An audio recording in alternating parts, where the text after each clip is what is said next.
Teman-teman udah pada dengar ChatGPT belum? Itu ChatGPT yang lagi lama dibicarakan di media sosial yang bisa menjawab semua pertanyaan yang kamu berikan. Untungnya sama ChatGPT nggak dijawab. Kamu nanya, kamu bertanya-tanya. Untung nggak dijawab gitu. Buat teman-teman yang belum tahu apa itu ChatGPT, siapa yang membuatnya, bagaimana kerjanya, dan bagaimana peluang ataupun ancaman yang diberikan oleh ChatGPT, langsung aja tonton video ini sampai habis ya. Dan jangan lupa subscribe, like, and share ya teman-teman. Halo teman-teman, kembali lagi di channel YouTube aku, Upi Jamil. Selamat datang. Nah, langsung aja tonton videonya ya teman-teman. Yang penasaran, jangan lupa tonton sampai habis. Selamat menonton. Sebenarnya apa itu sih ChatGPT dan siapa yang membuatnya? Jadi ChatGPT ini merupakan kecerdasan buatan yang dikembangkan oleh OpenAI untuk memberikan informasi tentang suatu topik. OpenAI ini sendiri merupakan suatu perusahaan riset kecerdasan buatan atau AI yang didirikan oleh beberapa tokoh seperti Elon Musk, Sam Altman, Greg Brockman, dan lain-lain. Nah, OpenAI ini sudah menghasilkan beberapa penelitian, diantaranya GPT-3 sama Deep Learning, kemudian sama ChatGPT ini. Nah, bagaimana kerja ChatGPT dan apa saja yang dapat dilakukan oleh ChatGPT?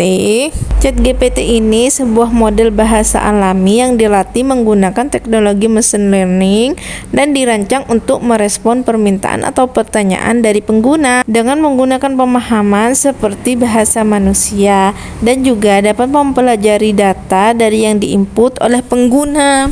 Jadi cara kerjanya ChatGPT ini seperti ini ya teman-teman. Teman-teman atau pengguna memasukkan pertanyaan ke dalam ChatGPT. Kemudian ChatGPT akan merespon pertanyaan tersebut dan mencari solusi yang tepat. Nah, apa saja yang dapat dilakukan ChatGPT ini? ChatGPT ini bisa menjawab pertanyaan dan memberikan informasi tentang apa saja. Bisa mengerjakan soal, bisa membuat kode pemrograman, bisa membuat naskah YouTube, musik, puisi, membuat artikel atau esai, dan juga bisa memberikan saran untuk judul skripsi. Selain itu, ChatGPT juga bisa melakukan analisis keuangan, menerjemahkan semua bahasa, dan bisa membuat buku ataupun cerita. Bahkan ChatGPT ini juga bisa mengingat apa yang sudah dikatakan sebelumnya. Nah, ChatGPT ini juga bisa dijadikan teman curhat ya teman-teman. GPT seperti kamu sedang berbicara dengan teman kamu. Ketika kamu bertanya dengan hal-hal yang tidak benar, maka dia akan menjawab dengan bijak serta juga bisa menolak untuk tidak menjawabnya. Akan tetapi ChatGPT ini tidak memiliki perasaan atau emosional ya teman-teman.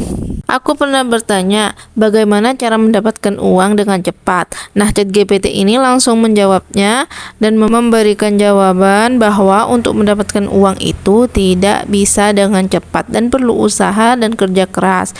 Kemudian ChatGPT ini memberikan solusi untuk mendapatkan uang. Nah, pernah juga aku bertanya kapan aku akan menikah. Nah, jawaban dari ChatGPT ini, mohon maaf, saya hanyalah sebuah mesin, tidak bisa memprediksi kapan kamu menikah.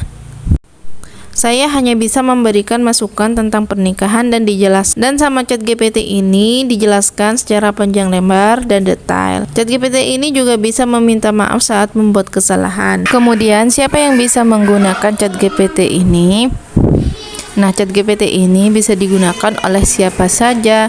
Caranya tinggal masuk ke Google, kemudian ketik atau search ChatGPT. Di situ akan muncul banyak sekali tentang ChatGPT. Nah, kamu pilih yang ada tulisannya OpenAI, atau kamu bisa langsung masuk ke webnya dengan cara klik chat.openai.com. Nah, di situ akan langsung diarahkan ke laman login atau sign up. Kalau lewat webnya tinggal klik ChatGPT, maka akan diarahkan untuk login atau sign up. Kalau kalian belum punya akunnya, kalian bisa klik sign up untuk membuat akun. Di situ kalian akan diminta memasukkan alamat email sama password. Setelah itu akan dikirimkan verifikasi ke email kalian. Tinggal diklik verifikasi tersebut, maka ChatGPT bisa langsung digunakan. Nah, untuk teman-teman yang sudah punya akunnya, langsung aja klik login, masukkan email sama password ya teman-teman.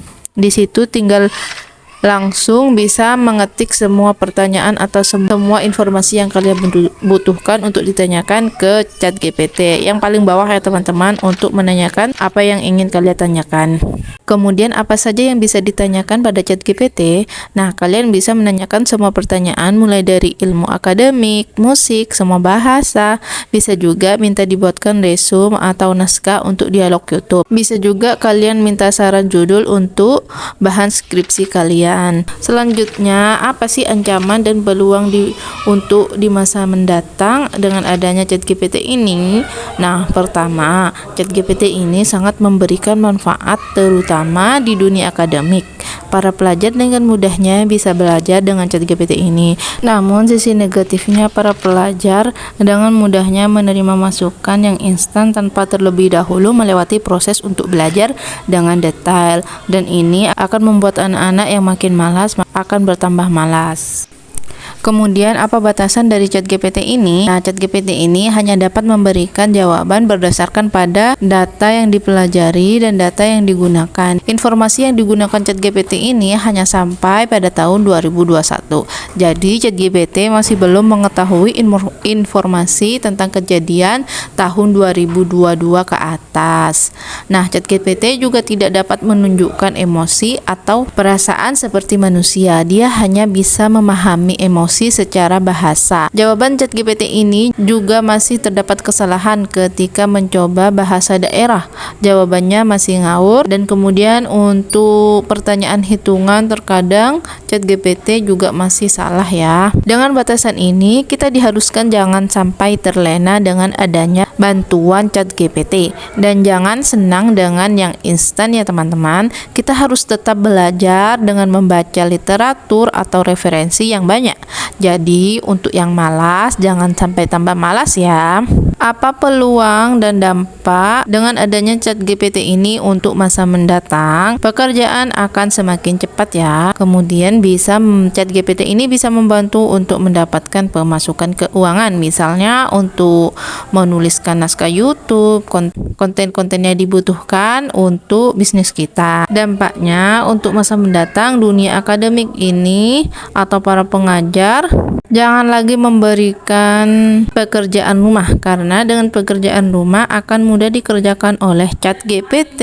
Nah, semoga dengan adanya ChatGPT teman-teman makin bisa menambah wawasan dan makin bisa berkarya. Terima kasih sudah menonton, dan jangan lupa subscribe sama like dan komen ya teman-teman. Sampai jumpa di video selanjutnya.